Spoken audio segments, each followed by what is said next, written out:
Ahoj, tohle je teda další část naší prezentace a tady vám povíme něco o vlastnostech vody a pohybech a tak. Pohyby vody. Za prvé mořské proudy. Přesouvají obrovské množství vody na velké vzdálenosti, regulují teplotu a slanost vody a dělí se na studené a teplé. Za druhé vlnění. Vlny jsou způsobovány větrem a mořskými proudy, mimo to můžou být způsobovány i sesuvem půdy nebo zemětřesení. Takže za třetí tady máme dmutí, je to buď příliv nebo odliv. Je to pravidelné kolísání mořské hladiny, které probíhá 2krát za den a je způsobeno rotací Země a Měsíce kolem společného těžiště a přitažlivou silou vesmírných.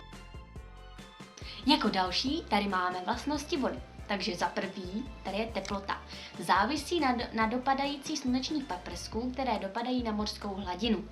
Jde to vlastně od rovníkům až k pólům.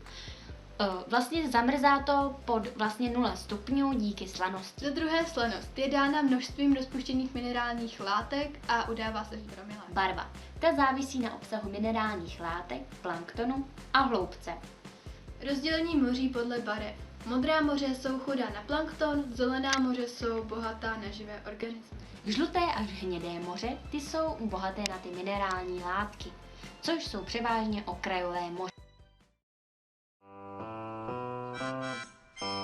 Takže za třetí tady máme dmutí.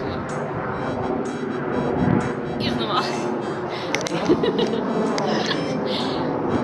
Počkej, že odletí toto.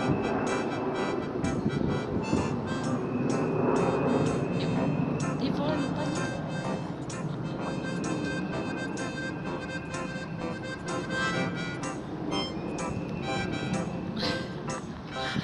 To je. Letadlo. Můžu? Tak. Ahoj. Ahoj. Привет. Halo. Proč jsi model? Víš to hraje? Já už to hraju. Jsi normální? Ne. Ty? Já jsem normální. Ty hraj. Akce. Co děláš? No já musím být taky smaná, ne? Ahoj. Ježišmarja. Tak já si... Až to půjdete, tak zatukej, jo? Jo.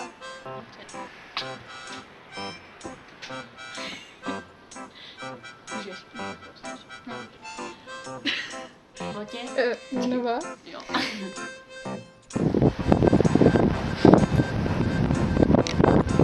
Sabo. Ty vole, to mám